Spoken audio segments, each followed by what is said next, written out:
Boa tarde! Hoje nós estamos no ar, sábado!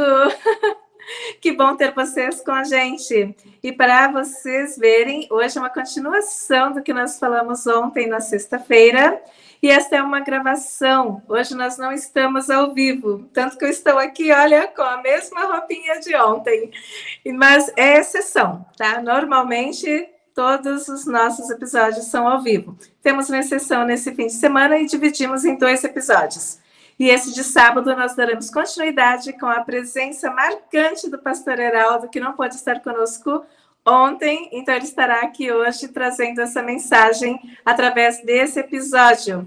E você que já estudou um pouquinho conosco ontem sobre sonhos e visões, hoje a gente dará uma continuidade nisso. Se você já sonhou de ontem para hoje, então fique conosco, compartilhe aí nos comentários, que será uma bênção saber que Deus tem falado com você.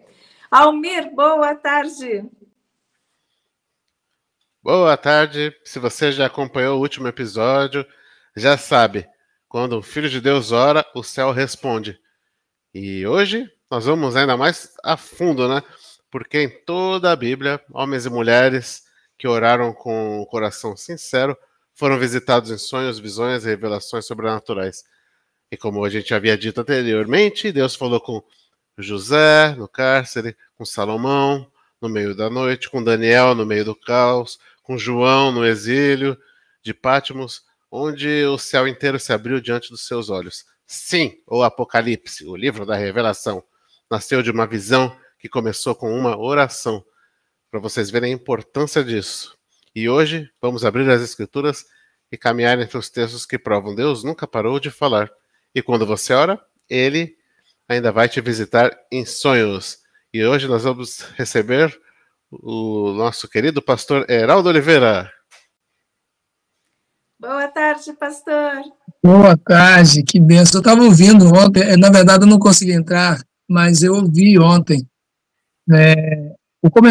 a discussão, né, o assunto gostoso que vocês transmitiram ontem, e eu fiquei querendo dar a minha participação, né, dos sonhos e das visões, né?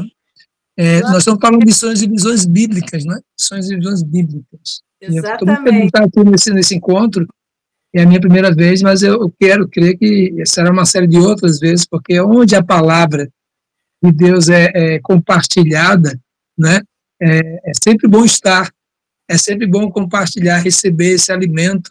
E eu quero parabenizar, né, a Selma e o esposo, né, o Almir, por essa iniciativa brilhante desse podcast Aliança. Eu fico assim muito lisonjeado de fazer parte desse momento aqui agora. Amém, Deus abençoe. Nós que nos sentimos muito honrados em ter a sua presença. Falar com o pastor é sempre algo muito divino. A gente vai literalmente para o céu, né? A gente está ali no paraíso, falando das bênçãos de Deus, falando de como é o céu, como é o reino de Deus e como que é agradável ter essa união entre os irmãos. Amém. A gente vê na Bíblia quão bom e quão agradável é que os irmãos vivam em união, e a gente vive isso, né, pastor?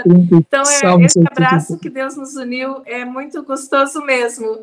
Muito obrigada por ter separado esse tempinho para estar aqui conosco. Ok.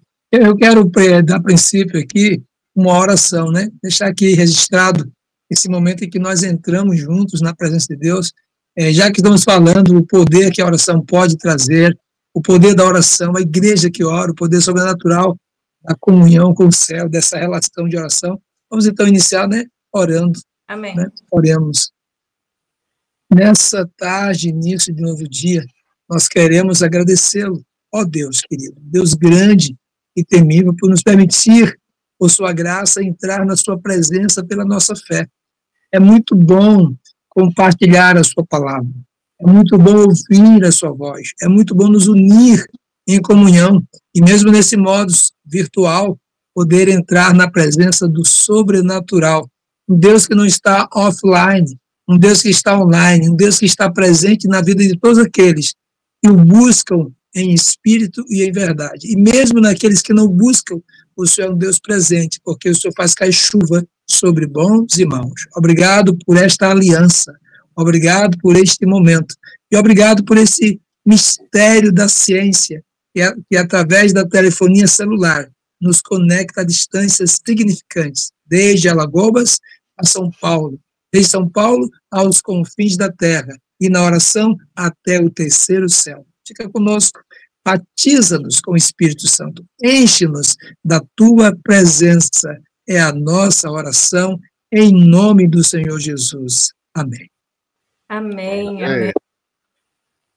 Pastor, e sobre os sonhos e visões, é algo realmente muito sobrenatural, né? Então, a gente começa a ler na Bíblia e página por página a gente vai passando e vai tendo essas revelações que lá no passado Deus já fazia exatamente dessa forma e Ele faz até hoje. Isso tudo para nos dizer o que está escrito em Amós 3, verso 7.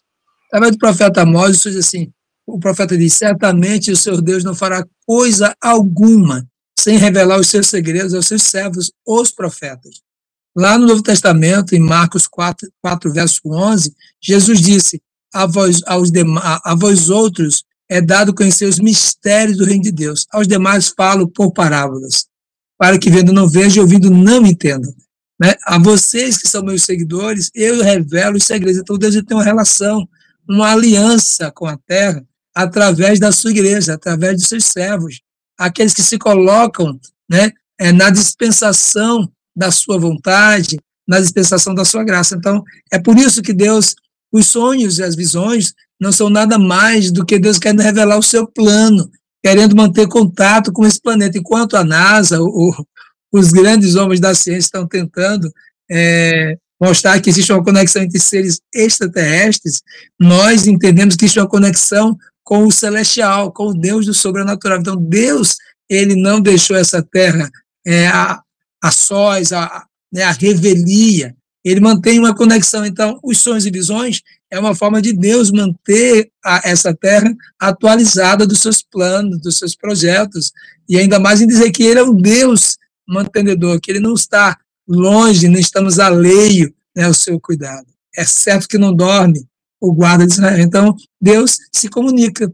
O sonho quer dizer isso, Deus se comunica, Deus tem um plano com esse planeta, e não deixará de tê-lo até que venha a redenção, até que venha Siló, até que Cristo volte e nos leve para esse contato definitivo no reino celestial. É por isso que ele fala com José em sonhos, é por isso que ele fala com Noé em sonhos, é por isso que ele fala com Jacó em sonhos, ele fala até com os pagãos em sonho, com Nabucodonosor, ele falou com o faraó, ele falou com o rei Herodes, com a esposa do Herodes, falou assim, olha, essa noite eu tive uma visão, eu tive um sonho, não mexa com esse homem, meu filho, esse homem é justo, nego, meu bem, meu velho, esse homem é justo, não mexa com esse cidadão, porque ele é do céu e ele vem para uma missão de resgate. Então, essa é a maneira de Deus, assim, eu estou mantendo contato, né? Quando Estevão vê aquela escada mística, né? Deus, mais uma vez, assim, eu estou neste negócio, eu estou, né?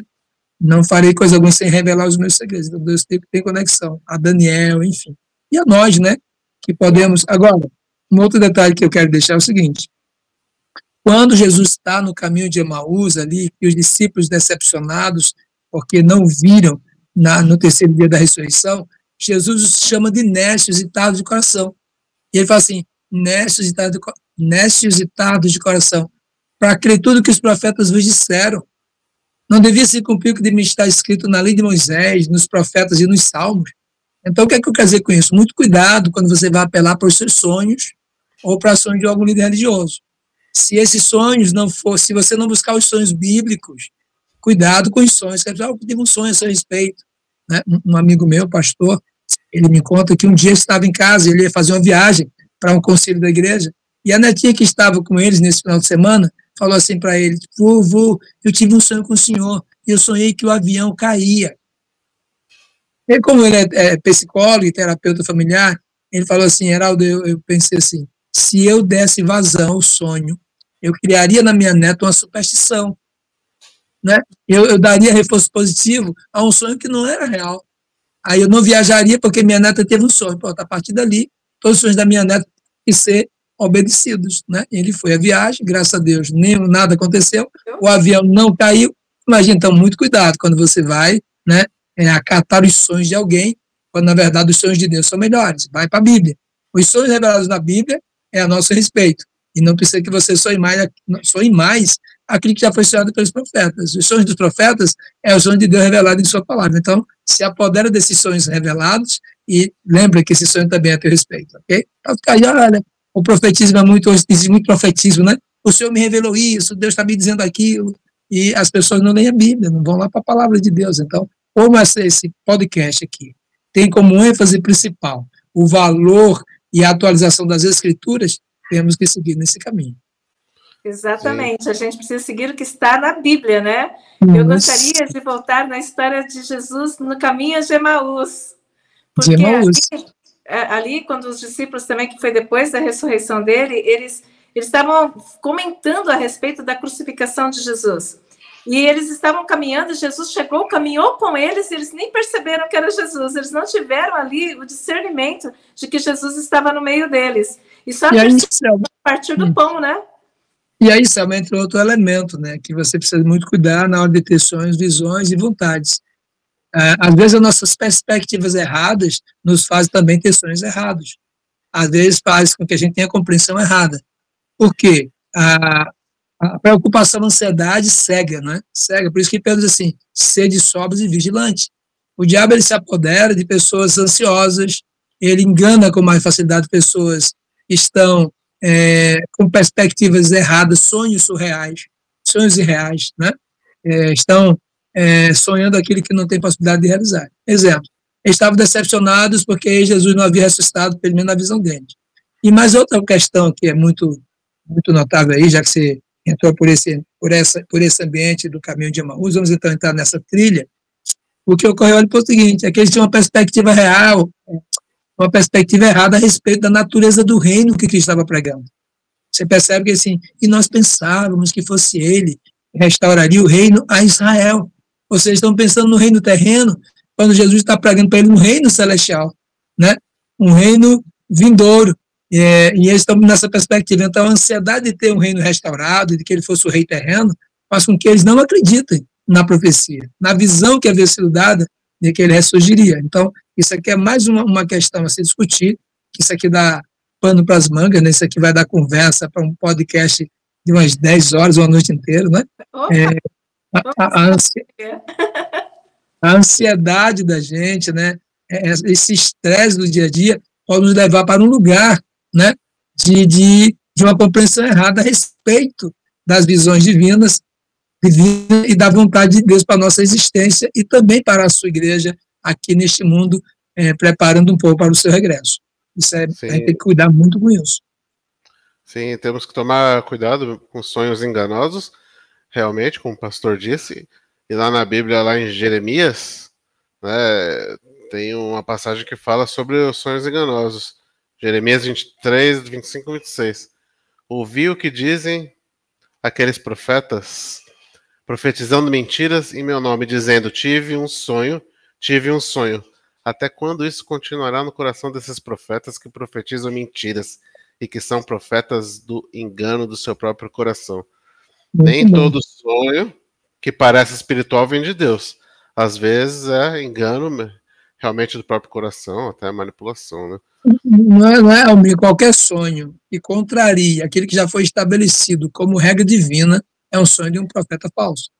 Todo sonho que que profetiza prosperidade, vida sem problemas, no mundo onde Jesus disse você terá aflição, ele é apenas um profetismo religioso. Então, muito cuidado com isso. Então, os sonhos bíblicos mostram realidades que vão se cumprir ou que já se cumpriram, que não tem jeito de dar um jeitinho, né? Então, quando a gente vai para Daniel, e ele é um profeta que tem sonhos e visões, Deus até diz, você vai morrer, Daniel vai para a cova dos leões.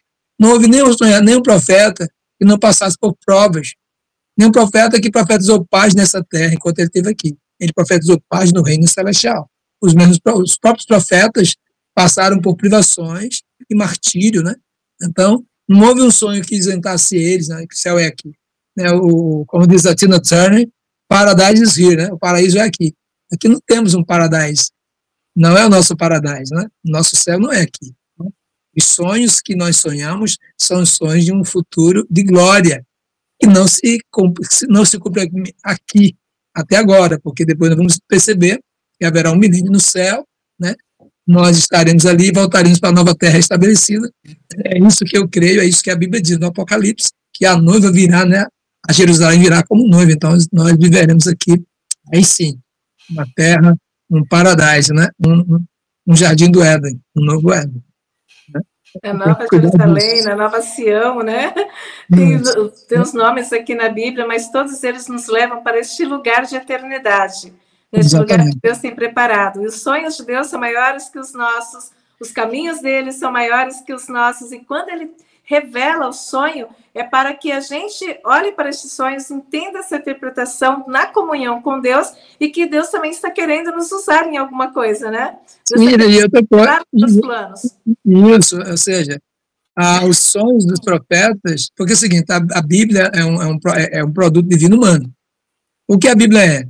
É a vontade de Deus, é o sonho de Deus revelado em palavras humanas. Então, Deus ali, ele sonha, ele revela os seus sonhos através da palavra humana. Então, é a vontade de Deus, é um produto divino humano. Homens santos falaram da parte de Deus, eles transcreveram o pensamento de Deus em suas palavras. Os sonhos de Deus estão impressos ali. Então, maravilha, né? Ter um mapa astrológico, não é nem astrológico, né? Fenomenológico dos fenômenos de Deus, das ações divinas, né? E vai sempre nos dizendo, esse é o caminho, andai por ele. E nós já temos o cômputo da revelação, por isso que Paulo diz assim, digo isso a vocês que conheceis o tempo. Vocês conhecem o tempo, vocês sabem tudo, isso foi revelado, vós outros, vos é dado conhecer os mistérios do reino. Então nós já temos na Bíblia as revelações de futuro, e eu fico muito feliz porque eu sei para onde vou, sei de onde venho, e sei o que estou fazendo aqui nesse trajeto até que Cristo venha a este planeta, né? Então, nessa questão dos sonhos, é isso que eu queria deixar aqui para vocês, de que os sonhos não são nada mais, nada menos do que a conexão, né? A realidade de que Deus se comunica com esse planeta através da sua igreja, Deus quer se comunicar através do seu povo, e nós somos o ministério do profeta de Deus na terra, porque todo aquele que leva a mensagem de Deus é um profeta. Então, nós somos o ministério profético que levamos a profecia, levamos a palavra de Deus aos homens, né? No que diz respeito, para a gente terminar essa gravação, né?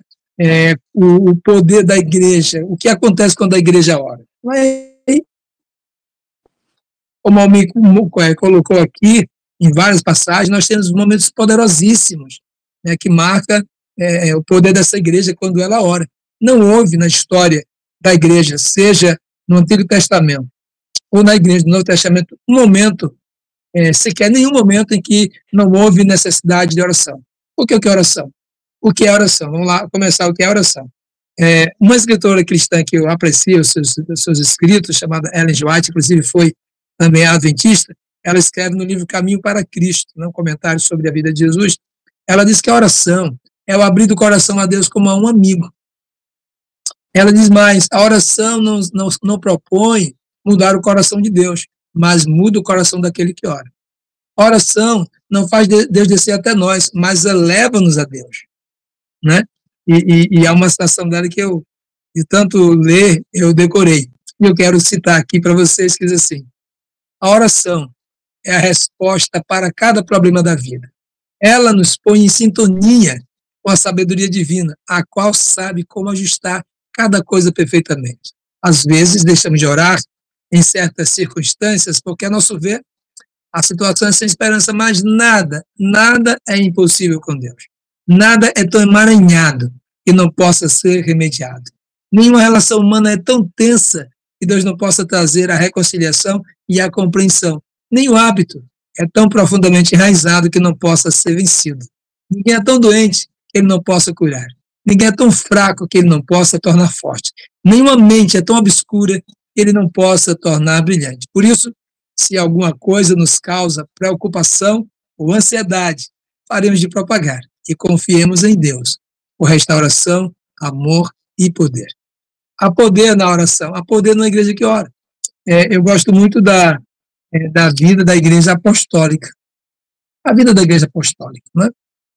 Depois de Emaús, depois da ascensão, Atos 1,14 diz que eles se reuniram no cenáculo para a oração, né? E eu achei curioso, interessante, quem era que compunha esse grupo de oração. Ali estava Jesus, não, desculpem, ali estava os apóstolos, ali estava Maria, a mãe de Jesus, e os irmãos de Jesus. Imagina aquele grupo que vivia se engalfinhando, né, para saber quem era maior, aquele grupo que até perseguia Cristo, porque os irmãos de Jesus eram uma pedra no sapato dele, né, porque dizia que Jesus tinha que obedecer ao Sinédrio, né, aos fariseus. Eles criticavam a postura de Jesus e dizia até que Jesus ia colocar a família numa situação, né, ia se queimar diante da religião, né, vigente, né, do judaísmo. Eles agora, convertidos pelo Espírito Santo, estão aonde? No cenáculo, orando. Orando juntos. Orando juntos, né? E o que acontece ali? Diz que o lugar tremeu, línguas repartidas como, né? Não era fogo, na verdade, era como. Ali existe ali uma comparação, né? Like, né? Era um como, parecido, né? Semelhante a fogo, como na sarça ardente, que na verdade era a glória de Deus. Era a mesma glória descendo sobre eles, e agora eles começam a falar em línguas estrangeiras, né? Imagino que homens iletrados, que não sabiam, só sabiam o grego koiné, o aramaico, né? Ou quem sabe um pouquinho do grego koiné, que era o grego primitivo, né, da comunidade mais pobre, começaram a falar. Imagina eu, brasileiro, começar agora a pregar em francês. Bonjour, comment allez-vous, très bien, falando francês, né? Ou então, de repente, eu me acho falando inglês. Brothers and sisters, welcome to church now. Buenas tardes. Imagina que eles começam e o Espírito Santo desce sobre eles. Aquela igreja agora, ela passa por um renovo, porque existem duas coisas, viu, Selma e Almir, e que era a ênfase principal na minha concepção, na minha visão, vejo, que era a ênfase da igreja apostólica. Porque eles oravam, primeiro, para que a promessa que foi feita se cumprisse, o derramamento do Espírito Santo. Segundo, para que a promessa que foi dita se cumprisse, a volta de Jesus. Virei outra vez, ele disse, virei outra vez. Os anjos lá em Atos 1:11, quando eles estão olhando para o céu, se assustados, né? Com saudade daquele ser que subia ao céu, os anjos aparecem assim, varões galileus, por que vocês estão olhando para o céu?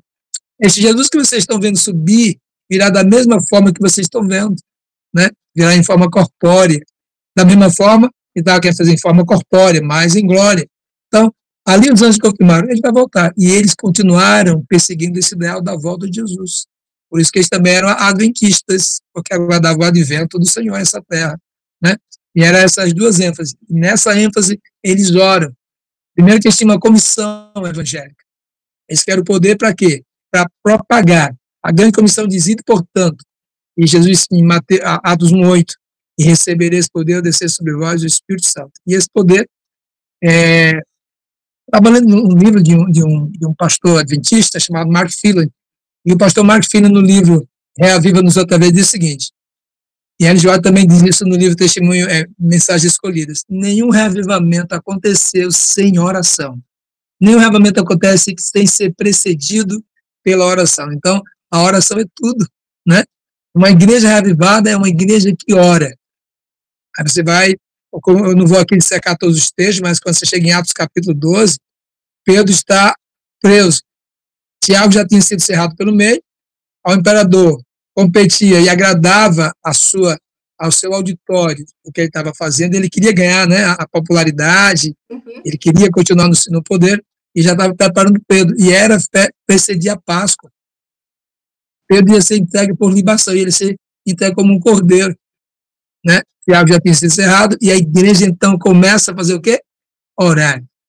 A igreja entendia, que nós precisamos entender hoje é o seguinte, aquilo que o Senhor fala em 2 Crônicas 7:14, se meu povo, que se chama pelo meu nome, se humilhar, orar, se converter me buscar e se converter dos seus maus caminhos, eu virei e sararei a sua terra, né?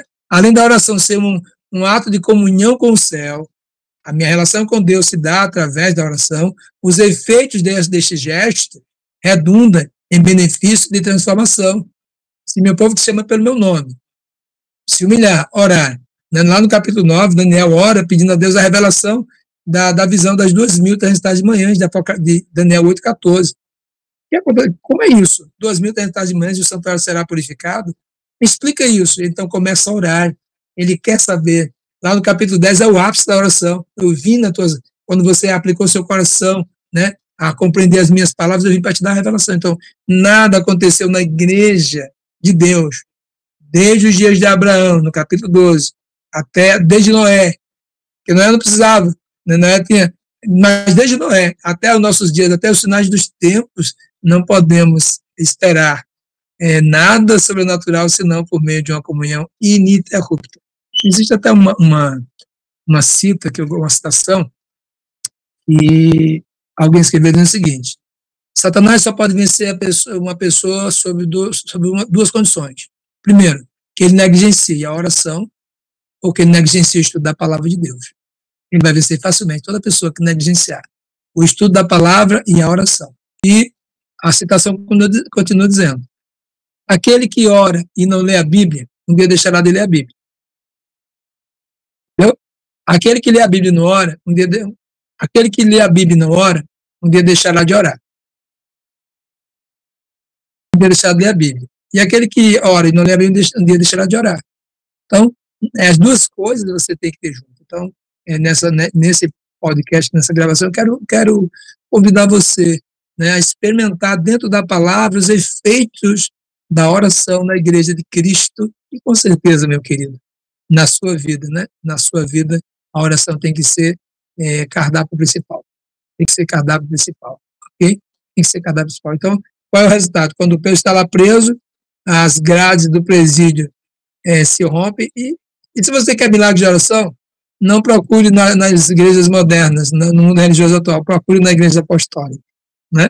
Você quer milagre de oração? Busque os heróis da fé. Todos eles foram homens de oração. Jacó passou a noite inteira lá no Val de Jaboque, orando. Quando termina, ele diz assim: agora, o Senhor diz, agora vai para Betel. E ele fala assim: agora nós convidamos a família para jogar os deuses estranhos, e aí vamos construir um altar ao Deus que esteve comigo nas minhas angústias, nos acompanhou durante. Sempre teve oração. A Igreja de Cristo nunca foi vencedora e nunca será. Ela nunca cumprirá a sua missão sobrenatural se ela não estiver imergida no sobrenatural, e essa maneira é a vida de oração e leitura da palavra de Deus. Eu convido você a experimentar isso. Eu tenho experimentado e não tenho diminuído minhas lutas, não, pelo contrário. E depois do deserto da oração, se prepare, você vai deparar com o deserto da tentação e da tribulação. Porque na presença de Deus, Satanás não dá chute em cão morto, né? Não dá. Não. Quanto mais nos aproximamos de Deus, mais ele vem contra a gente, né? Quanto mais perto de Deus, mais próximo do tentador. Mas Deus nos livra de tudo, né? Deus nos livra de tudo, mais que vencedores, né? Mais que vencedores em Cristo Jesus. Amém. Eu vou fazer um adendo aqui sobre o texto de 2 Crônicas 7:14, quando fala: se o meu povo que se chama pelo meu nome. Antes desse versículo, qual era o contexto aqui? Havia sido terminado toda a obra do templo, eles já tinham consagrado o templo, a glória de Deus já tinha enchido o templo, mas Deus visitou a Salomão em quê? De noite. Deus apareceu a Salomão no versículo 12. Ele disse: ouvi a tua oração, ouviu a oração de Salomão, e escolhi para mim este lugar para casa de sacrifício. Se eu cerrar os céus de modo que não haja chuva, ou se ordenar aos gafanhotos que consumam a terra, ou se enviar a peste entre o meu povo, se o meu povo, que se chama pelo meu nome, se humilhar e orar, e me buscar e se converter dos seus maus caminhos, então eu ouvirei dos céus, perdoarei os seus pecados e sararei a sua terra. Estarão abertos os meus olhos e atentos os meus ouvidos à oração que se fizer neste lugar. Então Deus apareceu a Salomão à noite, também em sonhos e visão, falando com Salomão e respondendo à oração de Salomão quando ele consagrou o templo a Deus, quando ele terminou de construir o templo. Então, veja como é tudo unido, né, pastor? Salomão orou, Deus respondeu em oração, e Deus ainda pediu para que o povo continuasse orando para que ele ouvisse e abençoasse. E, mais uma vez, nós chegamos a concluir o seguinte: Deus é um Deus, não um Deus single. Ele não é um Deus singular, ele é um Deus plural. Ele pensa na coletividade, ele pensa no seu povo, né? Tudo em relação ao bem-estar e avanço do seu povo, Deus está preocupado com a sua igreja. Então, Ele quer ver a sua igreja triunfando, Ele quer ver a sua igreja cumprindo a missão, Ele quer ver a sua igreja como embaixada do céu aqui nessa terra, salvando milhares, né, salvando milhões, né? Por isso que quando Salomão dedica o templo, ele falou assim, olha, mesmo que as pragas venham, que haja eu vou, e se vocês se humilharem, eu perdoarei tudo, moverei meus olhos e farei que através de vocês as bênçãos do céu sejam distribuídas e alcance as pessoas e as gerações de todos que chegaram nesse tempo. Por isso que Jesus diz isso lá em Jerusalém, né, quando ele expulsa os vendilhões, minha casa será chamada casa de oração para todos os povos, porque lá na minha casa há a bênção do Deus de Jacó para todos que se aproximarem, confessando, me buscando, me adorando, se curvando diante da minha majestade, esse receberá a minha bênção. E para quem está acompanhando a gente aqui, né, o texto de Atos, lá 12:5, enquanto Pedro estava preso, ameaçado de morte, a igreja não fez um protesto, não organizou uma rebelião, ela simplesmente só orou, né? E o que aconteceu? Hoje foi enviado, as correntes caíram e a porta da prisão se abriu sozinha. Aí fica uma lição aqui, né, sobre esse texto. Uma igreja que ora é mais poderosa que o exército inteiro. Oh, glória! Que completude, não? Aí nós chegamos à plenitude da compreensão disso que Deus está querendo. Agora, agora existe aí um vacilo. Você sabe que nesse texto aí a igreja vacilou. E às vezes a gente ora para receber poder, mas a gente descrê de que o poder foi de Deus. Sim. Você vê quando Pedro chega na porta, eles estão dentro de um ambiente, de uma casa, né? Eles oravam ali da casa e a empregada chamada Rode, né? Rode, ela vai receber Pedro, quando Pedro chega assim, não acredito, o Pedro. Aí foi chegar na pessoa, o Pedro está aí. Não, você está louca. Deve ser o anjo de Pedro, né? Deve ser o anjo de Pedro. O próprio Pedro não estava acreditando no sobrenatural, né? Foi preciso o anjo dizer, depois o texto diz que a ficha cai, aí ele falou, nossa, que ele realmente era um anjo que me tirou daquele buraco. Foi um anjo que fez tudo aquilo. Então, demora. Então, mais uma vez, parece-me que é necessário dizer assim para eles, nécios e tardos de coração, para crer, né? Os profetas disseram, para crer no sobrenatural. Então, a igreja muitas vezes não avança, porque nós não cremos no sobrenatural, nós não cremos no poder da oração. É por isso que lá em Lucas 18, o Senhor fala para aquela mulher que o dever de orar e nunca esmorecer. E ele cita aquela mulher, né, do juiz Inico, como exemplo para o povo de Deus. Não fará justiça o Senhor de toda a terra, aqueles que o buscam de dia e de noite. Ele fala da frequência, da constância, da confiança e da oração insistente, né? A carne está preparada, se nem um minuto vocês oram comigo, vigiam. Então, assim, existe uma fragilidade nossa na igreja de realmente acreditar que nós estamos sob a orientação e a promessa de Deus, né? Em Marcos 11:24. Almir, me parece que o pastor Heraldo perdeu a conexão. Sim, a conexão dele caiu, aí teve outro imprevisto com a internet. Imprevistos acontecem. E então nós vamos já chegando ao nosso encerramento, né? Talvez o mundo tenha esquecido o poder da oração, mas o céu ainda responde quando a igreja clama. Hoje Deus está levantando um povo que não depende de palco, mas de joelho no chão. Um povo que sabe que a batalha não se vence na força, mas no secreto com o Pai. A igreja, quando ora, o inferno recua. Quando ora, as cadeias caem. Quando a igreja ora, a terra estremece e o céu se move. Nós não somos espectadores do caos, somos intercessores do reino. Não somos apenas frequentadores de cultos, somos guerreiros que clamam até ver o impossível acontecer. E que nunca falte em nós aquilo que incentivou a igreja primitiva: fogo no altar, fé inabalável e oração incessante. Porque onde há uma igreja que ora, há esperança. Onde há uma igreja que ora, há milagres. E onde há uma igreja que ora, há propósito de Deus operando entre os homens. Agora vamos ouvir o louvor. Antes da gente terminar, a gente não pode esquecer, nós falamos que passaríamos o louvor neste sábado, então agora com vocês o novo louvor da Aliança, Nome que Transforma.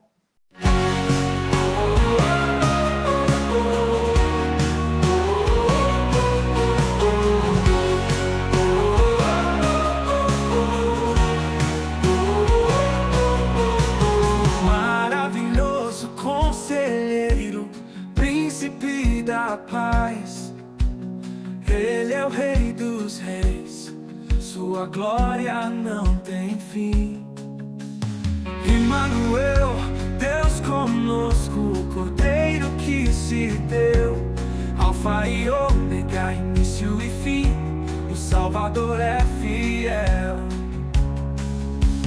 Jesus, nome sobre todo nome, Redentor, libertador, luz do mundo, esperança viva, nosso Rei e Senhor.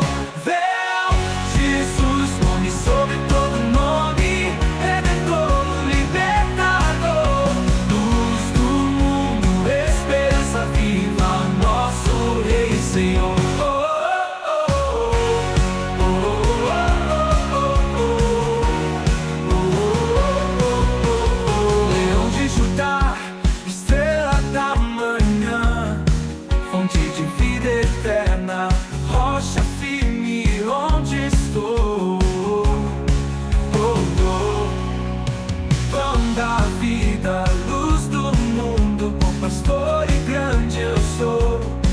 A verdade, a porta estreita, o caminho, a verdade, a vida. Jesus, nome sobre todo nome, Redentor, libertador, luz do mundo, esperança viva, nosso Rei e Senhor.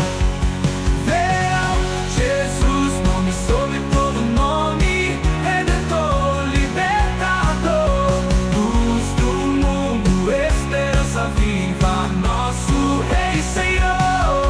Olha o Filho de Deus, Messias prometido, imanente e transcendente, nome sobre todo nome. Jesus, nome sobre todo nome, Redentor, libertador, luz do mundo, esperança viva, nosso Rei e Senhor.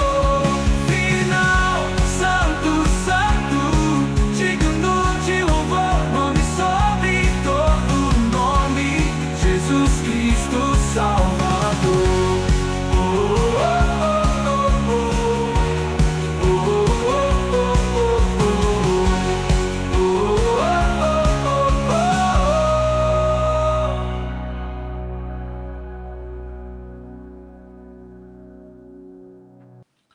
Este foi mais um louvor do Aliança. Se você está interessado em ouvir esse louvor e os outros que nós temos, você pode encontrar todas as redes sociais musicais, inclusive no YouTube tem também, no Spotify, Deezer, Apple Music, Amazon Music e vários outros. Basta você procurar lá sobre Aliança de Jesus Kindle. Nós temos 2 álbuns lá, repletos de música para você curtir e louvar a Deus. E adorá-lo. E também temos clipes oficiais aqui no canal do Aliança. Então, você que gostaria de ver os clipes e ver as letras das músicas, não deixe de assistir aqui neste canal. Eu quero terminar com o texto que o pastor Heraldo estaria falando quando ele perdeu a conexão, que está em Marcos 11, 24, que diz: por isso vos digo que tudo quanto em oração pedirdes, crede que recebestes, e será assim convosco. Quase que eu perdi o texto aqui, então eu vou ler de novo. Por isso vos digo que tudo quanto em oração pedirdes, crede que recebestes, e será assim convosco. Então não deixe de orar. É simples, fale com Deus. Se você não sabe orar, diga a Deus, me ensine a orar. Eu quero falar contigo. E Deus te ensinará. Colocará no seu coração e na sua mente os desejos, aquilo que você precisa e aquilo que você nem precisa. Mas você poderá falar com Deus tudo que está no seu coração. E também poderá honrá-lo e adorá-lo em espírito e em verdade. Isso é o mais importante, ser verdadeiro com Deus.